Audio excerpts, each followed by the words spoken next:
Welcome back, AP. All right, welcome back to it. Welcome back to your flip. Yes, I know I'm posting a little bit late, but you have the chance to not only watch this flip, but also watch some of the really, really good videos that I'm going to be posting in the description. Why am I doing this? Why am I giving you other things to watch on top of the things that I'm about to tell you? Because I want this flip to serve as a framework, as a key guide to understanding the moment in history that we're about to talk about, which is known as the revolutions of 1848, right? Now, like we talked about in class, that Sam was vibing with a lot. She was like, oh my God, 17 revolutions all over the continent, all at once. That's bananas. Yeah, and it is bananas. It's absolutely crazy that many revolutions would break out all over the continent of Europe and be started and instigated by just one, right? So going forward, and as we know when we left off in class, we were talking about how basically they all followed a similar framework, right? The liberals and the socialists would ally together to have their reforms met. Their reforms would be successful because nobody could stop a barricade, right? So the conservatives would relent, they would give in to some of their demands, and then what would end up happening is the liberals and the socialists would then start to disagree with each other, and then they would end up basically fighting one another. Conservatives enter in, they appeal to the middle class gives in, socialists repress, and in the long run, who gets stepped on? Yet again, the poor, right? So now looking at everything, though, a lot of your socialist revolutions and your liberal revolutions and your revolutions of 1848 are going to look a lot like this. But the big question is why now? Why 1848? Why the 1840s? Well, a lot of it has to do with the fact that I taught you something a little bit out of order that's a little bit annoying, right? So, Katie per tweet when you're making your timeline, right? Throw the Irish potato famine where it belongs, all the way down at 1848.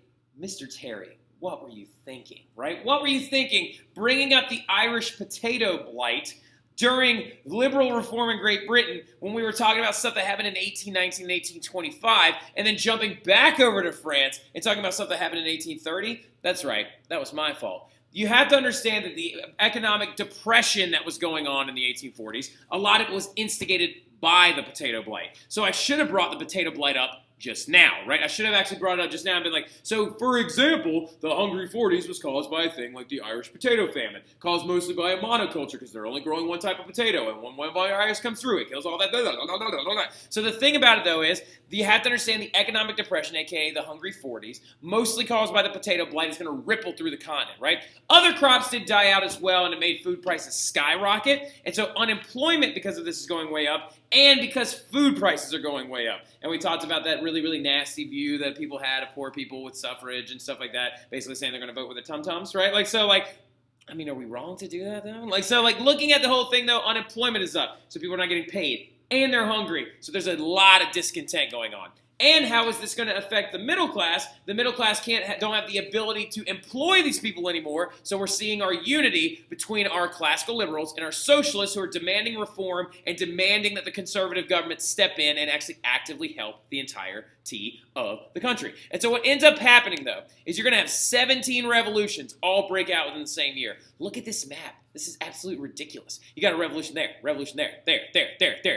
There was also, out of all the countries, Austria got hit the worst. Austria got hit big time, and a lot of it has to do with the fact that the Austrians control tons of different people that they're not supposed to. Look at all that. Bang. 1, 2, 3, 4, 5 separate ones all broke out within, six actually. 6 separate revolutions all broke out within the Austrian Empire alone. 6 out of 17, right? A couple big ones we'll talk about in Prussia, and the huge one that basically started off everything in France we'll get to first and foremost, right? So the thing you have to understand is we're moving through governments yet again, right? We went from the French monarchy to the French First Republic to the French First Empire, and now we're going to be going into the French Second Republic, or basically back to the French monarchy, Restoration France anyway. So it basically went like this. It went French monarchy, French First Republic, French First Empire, Restoration France, and now we're going to be moving into the French Second Republic, right? And how did we get here? How are we going to get rid of a king? Again. How are we seeing basically the last king of France be Louis Philippe, Duke of Orleans? Mostly due to the fact that he's not doing enough, right? So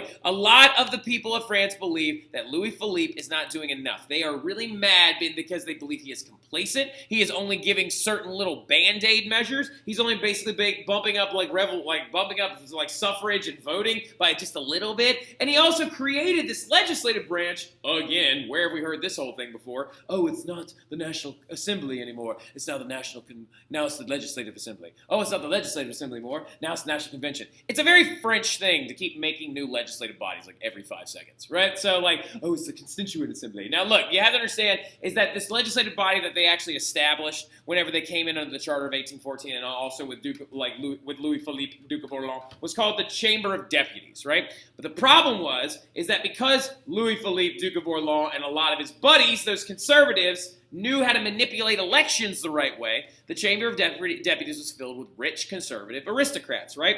This is going to infuriate the middle class who wants more proper representation in the Chamber of Deputies, and it's going to infuriate the socialists who don't really necessarily care about getting their people voted in right now, but they just want direct representation of the working people. Whether that be middle class conservative, they don't care. They just want reforms passed, right? So the government is going to refuse, the Chamber of Deputies and Louis Philippe, Duke of Orleans, are going to refuse to pass liberal electoral reform. And it was requested multiple times. The middle class came up to them and was like, excuse me, we would really prefer if you actually pass some laws that we would really like to have passed, please. And they would be like, ha, no. There was actually even this one point leading up to this entire thing where Louis Philippe, Duke of Orleans, actually banned political discourse and assembly of people having banquets. So you have to understand there were these banquets happening all over Paris where they were trying to raise money to get certain guys elected into the Chamber of Deputies and also to get certain laws passed. They were basically fundraising, right? They were trying to fundraise to get all these things initiated, and Louis Philippe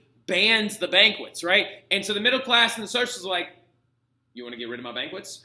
And they just begin to riot, right? So like in February 22nd, 1848, groups of shopkeepers, artisans, middle-class workers, unskilled workers are going to throw up barricades again. And within 2 days, Louis Philippe abdicates the throne because it literally, Paris turned into a barricaded city. Look at this barricade. This is ridiculous. It's like the size of 3 people. It's massive, right? To the barricades of freedom, am I right, Sam? So the barricades get thrown up all over Paris, and they just basically constructed all over the place, and the entire city gets barricaded, leading Louis Philippe to abdicating the throne and running away to London. Just like everybody runs away, it's to Great Britain, right? One of the only countries not touched by any of these revolutions, right? The monarchy is going to be abolished again, right? And they're going to create the new French Second Republic that is only supposed to have a legislative body with a 10-man group that's supposed to lead it, okay? So you see where it says 10-man executive branch? That executive branch is supposed to be inside of this thing known as a constituent assembly, right? The constituent assembly. So they all are going to have a big vote to figure out who's going to be in this new constituent assembly, and they're going to figure out amongst the parties who's going to be in this 10-man executive branch. So the major reforms that come out leading to this election is, first and foremost, the successful liberals that have now ran off the conservative government, using their barricades and refusing to actually relent until their demands are met, demand and get past universal suffrage for all men. Sorry, ladies. All right, so So basically, though, this is a step in the right direction because we went from 100,000 people in France to 170,000 people in France, which is 0.3% of the population, to now 100% of France can vote. Right, well, not 100%. 100% of men can vote. Now, looking at the whole thing, though, is universal suffrage is going to be given to all men of France. And this is going to anger some of the middle class a little bit, mainly just because they never wanted to give up that much anyway. They're also going to free all of the slaves in the colonies after Napoleon himself had brought back slavery in many of the colonies. Remember the National Assembly got rid of, or the National Convention got rid of actual slavery under Robespierre, and then Napoleon brought it back, where they're going to get rid of it again, right? So they're also going to outlaw the death penalty. Sort of. And we're going to talk about that a little bit later on. And then also they brought in the 10-hour workday, right? And so you're going to see the new seal of France start popping up everywhere. And it's the Republic of France, the Democratic Republic of France, the Second Republic of France, with Lady Liberty herself sitting there holding a fasces and actually trying to demonstrate the power of the people in the hands of liberty, right? So going forward, though, some romantics are even going to get involved with this. Victor Hugo himself. Victor Hugo, the writer of Les Mis, writer of Hunchback of Notre Dame and all those things, was actually actively involved in this revolution, right? And you're going to see all these beautiful things begin to happen. But then here comes phase 3, right? So phase 3 of all these revolutions, remember, it goes phase 1, conservatives are annoying and nobody likes them. And then phase 2 is dramatic success, okay? Phase 3 is then going to be counter-revolutionaries, right? So, like, when we're looking at this whole thing, though, you have to understand, why can't we all just get along? Like, so why can't we all just get along, right? Why can't we all just agree that we're going to help the people of our countries, right? And I know this seems like a lot of stuff to write. You don't have to write all of it. Just listen and write the important stuff, okay? So what ends up going down, though, is that the liberals, liberal Republicans is what they're called, and Republicans as in supporting the Republic. So when we're talking about our liberal Republicans, that's our middle class and classical liberals, right? So our classical liberal, middle class liberal Republicans only wanted to give up suffrage, right? That's all they wanted to give up. They only wanted to give up suffrage, and they wanted to outlaw slavery so they could actually encourage more labor-producing work, which would then benefit them in a free market society, right? That's all they wanted to give up there was suffrage. They were like, fine, you want to complain about voting? Go vote. Knock yourself out, right? The radical Republicans, though, are your representatives of the lower class and the socialists who want true socialism. And one of the biggest things that many workers, especially in cities, were advocating for was their right to work. And the problem is that the middle-class businesses only made up a certain percentage of the economic value of France, so only some people got the opportunity to work. So with this, the radical Republicans are like, we want to create a true socialist theory where we create workshops. That's right. The socialists in the French Second Republic are going to create these workshops that provide work for people looking for work. If I needed work, I could just go into this workshop and I can start working, and they're going to pay me a living wage, and I'm going to be able to get some money, and I'm going to be able to actually help myself. And then this was all proposed by this guy named Louis Blanc, right? And Louis Blanc was like, workshops. That's what we're going to do. We're going to create working opportunities through the government for human beings, right? And so going forward, the new legislative body is going to be elected. But unfortunately, the socialists were in the stark minority, right? Only 1 out of every 7 members of this new constituent assembly made up socialists, right? And the middle class starts getting frustrated with these workshops because people are flooding into the cities to work in these workshops. They're running out of food to feed these people with. They're not very effective. They're not actually creating goods that anyone wants to buy. And it's basically like setting your money on fire, right? So these middle-class people who are all about free market economies and money in the first place are like, you know what? These workshops are a terrible idea. Louis Blanc is garbage, right? So and they decide to suppress them rising up because people are having riots in the streets again, demanding more workshops and demanding more work. And they decide to shut the workshops down. This is not okay. So the workshops get shut down and the barricades get thrown up again, right? So but what's going to happen, though, is that the June days is what it's known as, is violent uprisings and barricades show up after the workshops get shut down. But who are the ones running these barricades? Who are building these barricades? The socialists, the workers, the urban workers. The middle class are not there with them anymore. Those socialists and the lower class are out there on their own. And so at this moment, it's when the conservatives re-enter the scene and they're like, we told you couldn't work with them, so why don't you work with us? So the middle class and the liberals, the middle class and the conservatives combine together and create National Guards where over 10,000 people throughout France are going to be shot in the street by the military, suppressing their revolts. And there's a picture of one happening right here outside the Arc de Triomphe, and here's what's bananas. This is an actual photograph of one of the revolutions of 1848, and you can literally see the abandoned barricades after the death of so many people trying to defend these barricades. And you can see really quickly, if you look closely, where they ripped up all these cobblestones to create their barricades. I love this part of history because we're actually moving into a part of history now where there are photographs to document these events. And this was so harsh and ridiculous that the middle class people begin to demand for a strong executive again, right? And so they begin to demand that that strong executive be somebody that represents both the middle and upper classes, but it's not what it's going to represent. So the big thing about it is the revolution reorders the Chamber of Deputies, right? Not the Chamber of Deputies, Constituent Assembly. That's a typo. It's supposed to say Constituent Assembly. And they revise the Constitution. And in this Constitution, they say we cannot run just a legislative body. We also need an executive. But who's going to run? They hold an election, and none other than Louis Napoleon, the nephew of Napoleon Bonaparte, is elected in a landslide.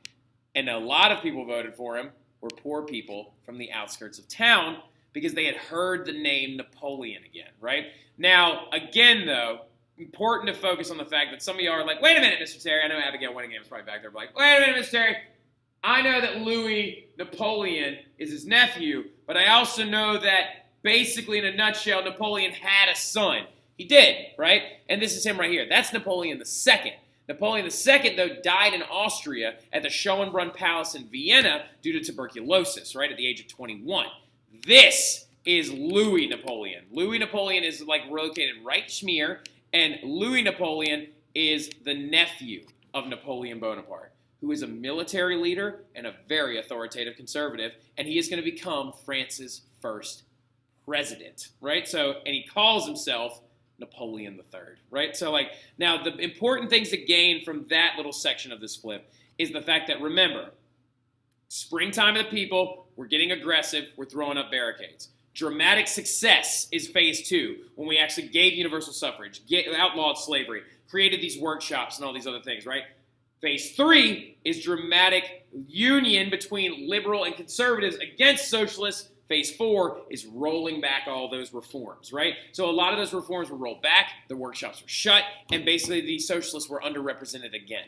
Now, there's 2 other revolutions of 1848 that did occur, and we're going to breeze through these 2, right? One of them is in Austria. So the thing you need to understand is that the earlier part of the February revolutions, February 22nd, the 1848 revolutions, inspired these other 2, okay? So the successful reforms in France, the universal suffrage, the outlawing of slavery, the 10-hour workday, and all those things, are going to inspire Austrians and Prussians to have revolutions of their own. So liberals are going to show up demanding constitutions and suffrage for some people. They also want representative legislative bodies. They're tired of having a king in Austria that can do whatever he wants. They want greater civil liberties, and they start throwing up barricades of their own. They start assembling in the streets on their own, and they start doing exactly what the French did, right? They actually start saying, well, we can do barricades. And so the thing about it is, though, is Austria is a different breed.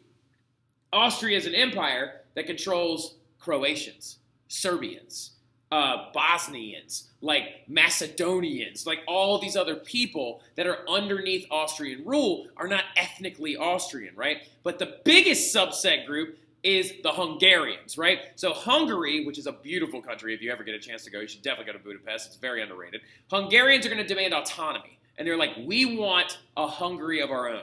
We want a country that is only Hungarian, where we have our own king, where we have our own legislative body, we have our own things, right? And civil liberty and universal suffrage. The crown, though, is going to hesitate in giving them like some kind of union or dual rulership or dual monarchy, and uprisings and revolts busted out from Austrian students who supported the Hungarians in Vienna, and they broke out in the streets of Vienna and in the streets of Budapest.